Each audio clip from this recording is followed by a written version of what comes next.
Friends, welcome to secret of சமையல். இன்னைக்கு நம்ம பார்க்க போறது நம்ம எல்லாருக்குமே ரொம்ப ரொம்ப பிடிச்ச ஒரு ட்ரிங்க். ஆனா மறந்து போன ஒரு ட்ரிங்க் அப்படின்னு சொல்லலாம். இது என்ன அப்படின்னா, இது வந்துட்டு பன்னீர் சோடா. 80s 90s கிட்ஸுக்கு ரொம்பவே ஃபேவரேட்டான ஒரு ட்ரிங்க். ஆனா இப்போ இது அதிகமா எல்லா இடத்துலயும் கிடைக்கிறது இல்ல, ஒரு சில இடத்துல தான் கிடைக்குது. ஆனா இதை வந்துட்டு நம்ம கடையில போய் தான் வாங்கி குடிக்கணும்னு அவசியம் இல்ல. 2 நிமிஷத்துல நம்ம வீட்லயே இது செய்யலாம் சூப்பரா, அதே டேஸ்ட்ல. இவங்க இப்போ இந்த சூப்பரான பன்னீர் சோடா எப்படி செய்யலாம்னு பார்க்கலாம். பன்னீர் சோடா ரெடி பண்றது ரொம்ப ரொம்ப சுலபம். 2 நிமிஷத்துல நீங்க வந்துட்டு செஞ்சு முடிச்சிடலாம். உங்ககிட்ட சோடா மட்டும் இருந்துச்சுன்னா போதும், மற்றது எல்லாமே நம்ம மேக்சிமம் வீட்டில் இருக்கும், அதனால நம்ம ஈஸியாக செஞ்சிடலாம். இப்போ என்ன செய்யலாம்னா, ஃபர்ஸ்ட் இந்த மாதிரி ஒரு கிளாஸ் டம்ளர் எடுத்துக்கோங்க. இதில் வந்துட்டு நம்ம சுகர் சிரப் விட போகிறோம். நான் வந்து ஒரு 2 குழிக்கரண்டி அளவுக்கு சுகர் சிரப் விடுறேன். சர்க்கரை வந்துட்டு ஒரு 4-5 டேபிள் ஸ்பூன் அளவுக்கு ஒரு பாத்திரத்தில் போட்டு முழுகிற அளவுக்கு தண்ணி விட்டு அது கரையிற அளவுக்கு மட்டும் கொதிக்க வைங்க. அதுக்கப்புறம் அதை ஆற வச்சு நீங்கள் ஃப்ரிட்ஜில் வச்சுக்கலாம். அந்த சுகர் சிரப்பை நீங்கள் எதுக்கு வேணாலும் யூஸ் பண்ணிக்கலாம், இந்த மாதிரி ஜூஸ் தயாரிக்கிறதுக்கு அதுக்கெல்லாம். இப்போ நான் ஒரு 2 குழிக்கரண்டி அளவுக்கு சுகர் சிரப் விட்டுருக்கேன் இதில்.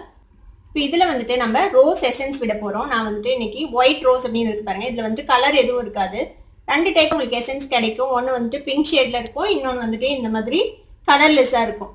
நான் இந்த கலர்லெஸ் ரோஸ் எசன்ஸ் தான் யூஸ் பண்ண போகிறேன். ஏன்னா பன்னீர் சோடா உங்களுக்கு சோடாவோட கலரில் தான் இருக்கும், உங்களுக்கு தெரிஞ்சிருக்கும். இப்போ இதில் இந்த ரோஸ் எசன்ஸ் வந்துட்டு ஒரு 3-4 ட்ராப்ஸ் விட போகிறேன். நீங்கள் வந்து உங்ககிட்ட இந்த எசன்ஸ் இல்லைன்னா நீங்கள் வந்துட்டு ரோஸ் வாட்டர் யூஸ் பண்ணலாம். பன்னீர் இருக்கும்ல, எடிபிளா அப்படின்னு பார்த்துட்டு யூஸ் பண்ணுங்க. ஃபுட்டுக்கு யூஸ் பண்ணலாமா அப்படின்னு கேட்டு வாங்கிக்கோங்க கடையில் வாங்கும்போது. அந்த பன்னீர் இருந்துச்சுன்னா நீங்கள் வந்துட்டு யூஸ் பண்ணிக்கலாம். இப்போ இதில் ஒரு அரை எலுமிச்சம்பழத்தை நம்ம புழிஞ்சு விட போகிறோம்.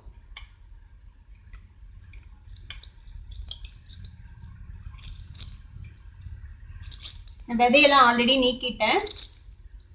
ஒரு அரை எலுமிச்சம்பழத்தோட சாறு இதில் புழிஞ்சு விட்டுலாம். இப்போ இதை நல்லா மிக்ஸ் பண்ணி விட்டுடலாம்.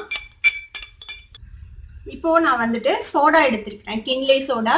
இந்த மாதிரி என்ன சோடா உங்களுக்கு கிடைக்குதோ அதை எடுத்துக்கோங்க. இந்த சோடாவை நல்லா ஃப்ரிட்ஜில் வச்சு நல்லா சில் பண்ணி எடுத்து வச்சிருக்கேன் நான். இப்போ இதில் நம்ம சோடா விட்டுடலாம். அவ்வளோதான், மிக்ஸ் பண்ணி குடிச்சோம்னா நம்மளோட ஹோம் மேட் பன்னீர் சோடா இப்போ ரெடி ஆயிடுச்சு.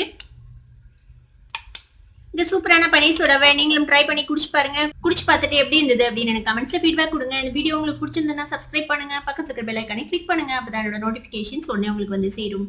லைக் பண்ணுங்க, ஷேர் பண்ணுங்க. தேங்க்யூ ஃபார் வாட்சிங் திஸ் வீடியோ. Bye bye.